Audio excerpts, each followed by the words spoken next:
You know what? I'm going to elaborate on this thing a little bit more because on Twitter I put in, don't give me a Catholic character, don't give me a straight character, don't give me a gay character, don't give me a POC character, make a character. Physical traits are irrelevant, actions speak louder.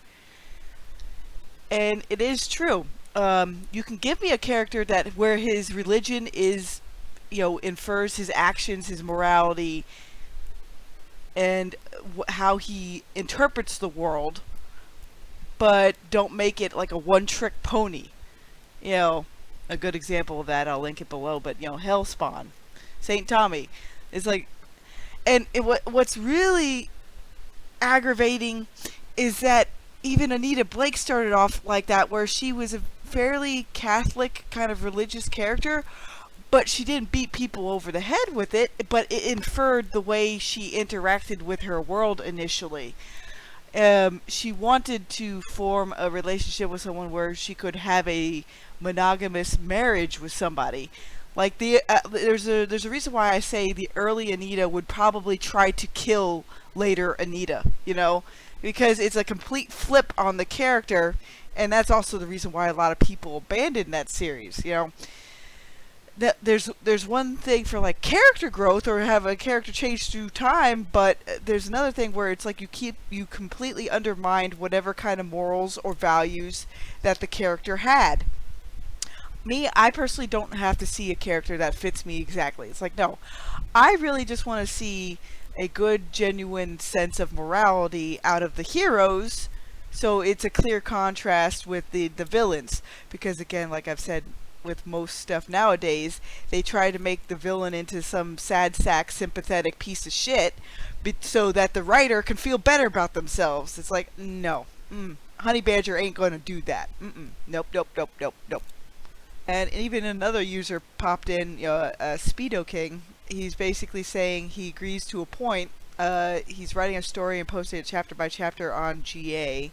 And the main part of the story is how the main character interacts with the world. The way he acts is shaped by who he is and what his physical traits are. However, while being gay and mute are a large part of who he is, they are not what defines him. And that's what a lot of modern, current year writers do not understand. They have a fundamental disconnect with that. Kind of like, I'll use an example again with Babylon 5.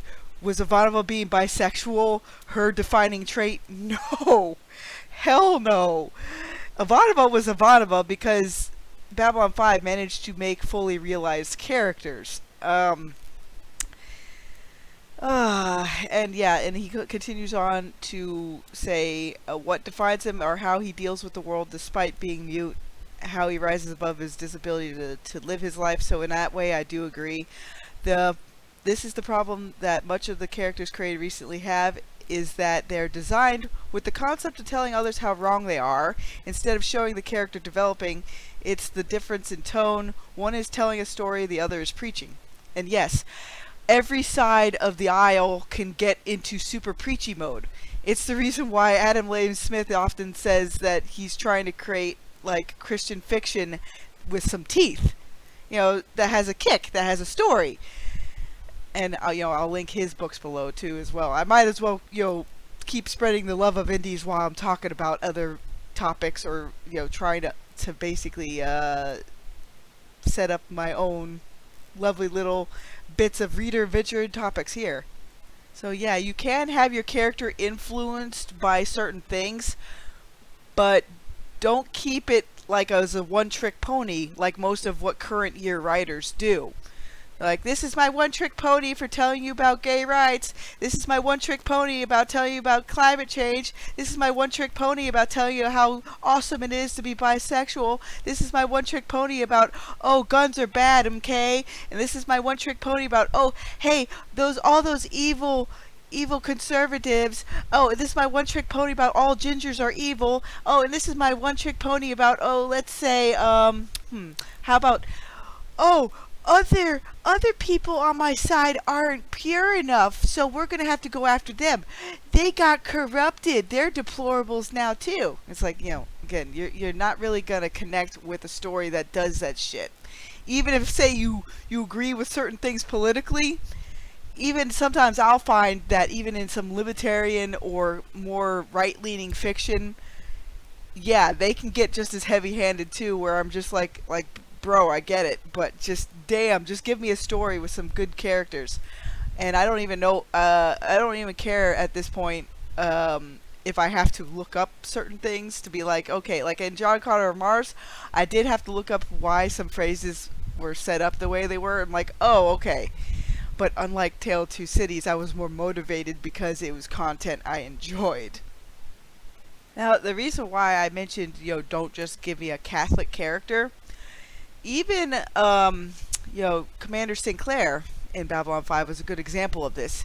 You could tell he was a fairly religious man. He had a more traditional upbringing as far as religion was concerned. But that just informed parts of what he was and how he tackled situations. It gave him a more um, eternal or transcendent kind of like character arc in terms of like, hey, this is like something you can connect back to, and you don't have to relate it to any kind of politics that you're currently experiencing. That's what I like about the pulps and other things that do this, because there are some themes that are eternal, that can transcend whatever time period you're in. So yeah, how are you guys doing today? I just wanted to go off a little bit on this. Have a good day.